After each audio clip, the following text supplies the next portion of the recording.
Hello everyone, welcome back to my channel. আশা করি আপনারা সবাই ভালো আছেন। আজকে আমি একটা খুব সুস্বাদু রেসিপি করতে চলেছি, সেটা হচ্ছে পনির ইয়াকানি।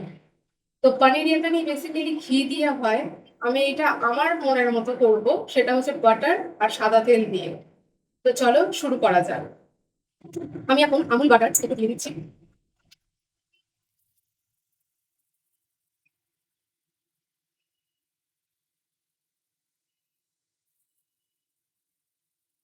আর অল্প একটু সাদা তেল দিয়ে দিচ্ছি,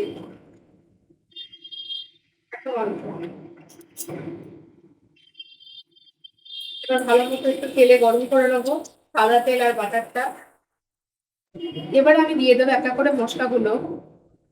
অল্প ছোট ছোট দুটো জয়িত্রী, কটা ভাঙা দারচিনি, দুটো ফাটানো এলাচ, চারটে ছোট লবঙ্গ, আর ছ সাতটা এমনি ছোট ছোট গোটা গোলমরিচ। এবার আমি তেলে এটা ভালো মতো গরম করবো, একটা সুন্দর স্মেল বেরোয়। মশলাগুলো তেলে এমনি ভালো মতো ভাজা উচিত, যাতে কাঁচা গন্ধটা মশলার না থাকতে পারে। আমি দিয়ে দেবো পেঁয়াজ বাটা, এবার টমেটো কুচি দিয়ে এবার ভালো মতো এটা ভাজবো তেলে, যতক্ষণ না টমেটো গুলো ভালো মতো হচ্ছে। টমেটোটা ভাজা হয়ে গেছে, এবার আমি এই মশলাগুলো দেবো। শাহি রেড মির্চ মশলা, জিরে গুঁড়ো আর ধনে গুঁড়ো। এখানে এই রান্নাতে হলুদ ইউজ হবে না, এটা সাদা সাদা হবে দেখতে। তো এই কালারটা রাখার জন্য আমি হলুদ ইউজ করছি না। এরপর আমি দিয়ে দেবো আদা রসুন বাটা, দিয়ে এটাকেও ভালো মতো নাড়াচাড়া করবো।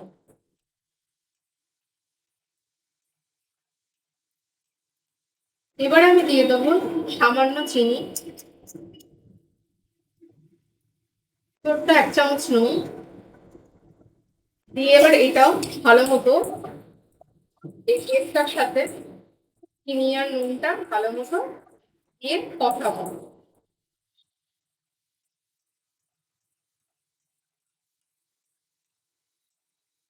এবার আমি আর একটা পেস্ট করেছি, সেটা হচ্ছে কটা কাজু বাদাম, একটু পোস্ত, একটু সাদা তিল, আর হচ্ছে একটু মৌরি। এই চারটে দিয়ে আমি এই পেস্টটা করেছি। ইয়াকানির মেন ফ্লেভার হচ্ছে এই মৌরিটা দিয়ে, এই মৌরির জন্যেই একটা আলাদা ফ্লেভার আসে।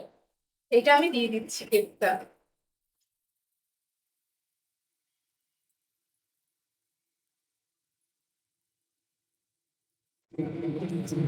এই পেস্টটা এবার ভালো মতো আমি কষাবো, যতক্ষণ না এর মধ্যে থেকে ভালো একটা নিজস্ব কালার বেরোচ্ছে। ফ্লেমটা হাই করছি,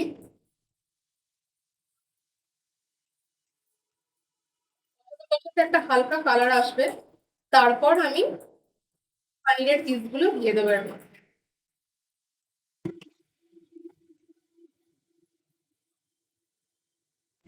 তো ওই গ্রেভিটার একটা দারুণ স্মেল বেরোচ্ছে, মৌরির বিশেষ করে, আর একটা খুব সুন্দর গ্রেভিটার একটা কালার চলে এসছে। তো এবার আমি দিয়ে কেটে রাখা পিস করা পনির গুলো আমি গ্রেভিতে দিয়ে দিচ্ছি,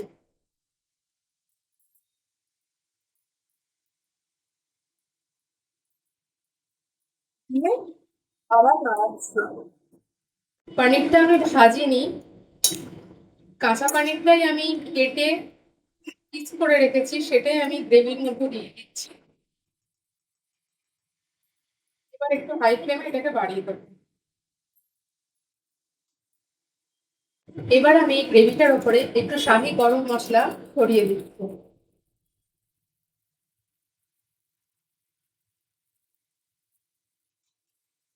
দিয়ে আবার আমি এটাকে নাড়াচ্ছি।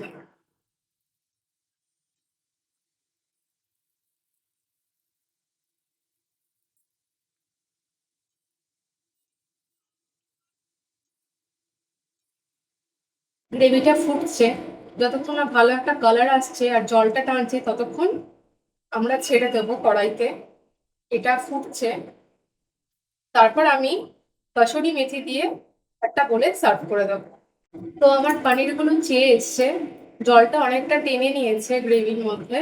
তো এবার আমি কসুরি মেথি গুঁড়ো উপর দিয়ে ছড়িয়ে দিচ্ছি। নাড়াচাড়া করে নিচ্ছি। নামানোর আগে 1 চামচ বাটার আমি একটু দিয়ে দিচ্ছি গ্রেভি।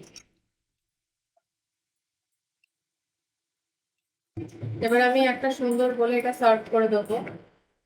আমার ভিডিও যদি আপনাদের ভালো লেগে থাকে, প্লিজ আমার চ্যানেলটা একটু লাইক আর সাবস্ক্রাইব করে দেবেন, যাতে আমি মোটিভেট হয়ে আরো অনেক ভালো ভালো ভিডিও আপনাদের জন্য আনতে পারি। Thank you.